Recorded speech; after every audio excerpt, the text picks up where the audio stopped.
Okay, now we're going to take a quick look at some of the filters that are available within Photoshop. And I've already kind of showed you some of them, some of the basic ones. But I'm going to go into and show you just a little bit more. I'm not going to show you all of them because that, of course, would take a very long time. And you could just go through and play with them yourself. But I've opened the flowers image that's available in the content folder. And let's just go ahead and take a look at some of the filters. You'll notice on the top, the last filter I used was Gaussian blur, so that'll always show up on the top. Last settings that we had, so you can always hit Control F and get the same filter that you used last time with the exact same settings. But we have all of these different options in here. On the top, we have actual tools that we can use: extract, filter gallery, liquify, pattern maker, vanishing point. But then we actually have our actual filters on the bottom here: artistic, blur, brush strokes, distort, noise, pixelate, render, sharpen, sketch, stylize, texture, video, other, the Digimark filters, and then the synthetic filters that come with it. Particularly the artistic, let's just, we can grab one of these, we can select Neon Glow, and this is going to pull up our filter gallery that we saw before, so we can get a nice big preview of what our image is going to look like. And anything that's available in the filter gallery is all going to show up in here. So we can scroll through a variety of the different filters. I can select the spatter if I want, cross-hatching, and we can see a very quick preview, depending on how fast your computer is, of course. And then on the bottom, it shows a progress bar, how far along it is creating that filter. We can see that on the bottom moving across. We have poster edges, paint tabs, and these are all about just editing around your photos, and you can use these filters for just creating neat little different effects for your images. Some of the major ones, like Gaussian blur, things like that, are very important for creating different types of effects. You can use them for painting, things like that, and they're not just for aesthetic reasons. You can actually use them very powerful tools. But let's go ahead and just start blending these together. I'm going to create another filter so that we can run multiple filters. And all we got to do is come down near the bottom, click New Effect Layer, and I'm going to select another one, New Effect Layer, Diffuse Glow, and now I'm running 4 different filters that we can go through and edit however we want and apply that all to the same image, and that'll update automatically in our preview right here, which we can zoom in and out of if we need to, little plus and minus arrows, so we can view the whole image, or we can select right here and select some of the presets, fit on screen, and then all the way up to 1600%. One thing I will note is you cannot view in any image beyond 1600%. Same thing with the navigator when you're actually in Photoshop and not just in this filter gallery. But I'm going to go ahead and click OK, and we'll see that that's automatically applied to our image, and now we have that filter running. So that's pretty much our filter gallery.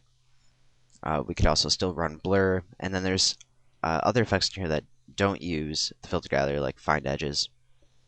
That one does not use the filter gallery. So you pretty much just play around with it and find out which ones do which. And there's another really neat one that we have is offset, and we could do that for creating our seamless textures for 3D programs for doing that, or anything for web where we need a background, it needs to be seamless. You can use the offset, and then use the pretty much the clone stamp tool to go around and fill in those edges. So that's a neat thing you can do. There's lots of filters available.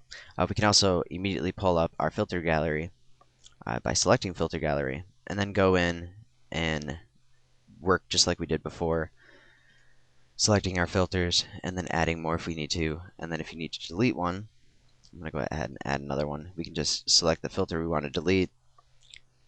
We can turn them off or on as well, and then hit the trash can if we want to delete it.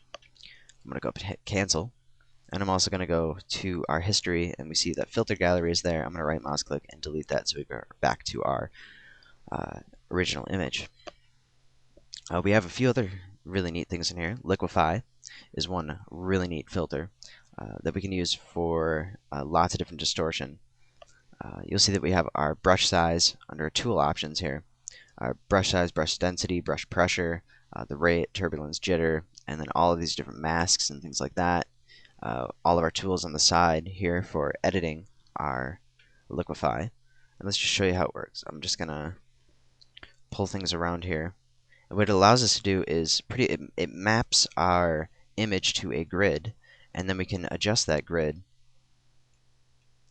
almost like 3D works, and just kind of pull things out and in.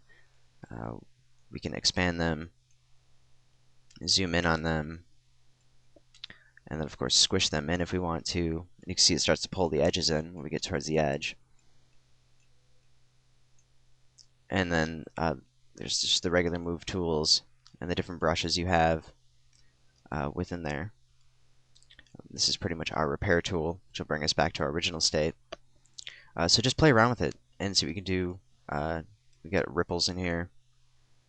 As if we hold it down, you can see it sort of melt and really liquefy. So it's a very neat little plugin to play around with. You can do a lot of photo manipulation with that, with people, moving eyes out of place, ears, and also correct certain things with it. So it's a neat little tool. And we also have other ones in here too: vanishing point, pattern maker, and of course extract. And I'm not really going to go into those, but you can just click on them, play around with them, learn how they work. Vanishing point is a really neat tool for cloning, and all you gotta do is kind of load up some images and play around with them and really learn how it works. So filters can be pretty neat to play around with, and all you really got to do is just go up to the filters and select what you want to use. And depending on the bit depth that you're using, when you're using 8-bit depth, you'll notice that all of these filters are going to be available. But if we change to 16 or 32 or anything higher, some of these filters start to disappear. So they don't work with all different bit depths of images. So that you'll just kind of have to take a look and see what works and what doesn't.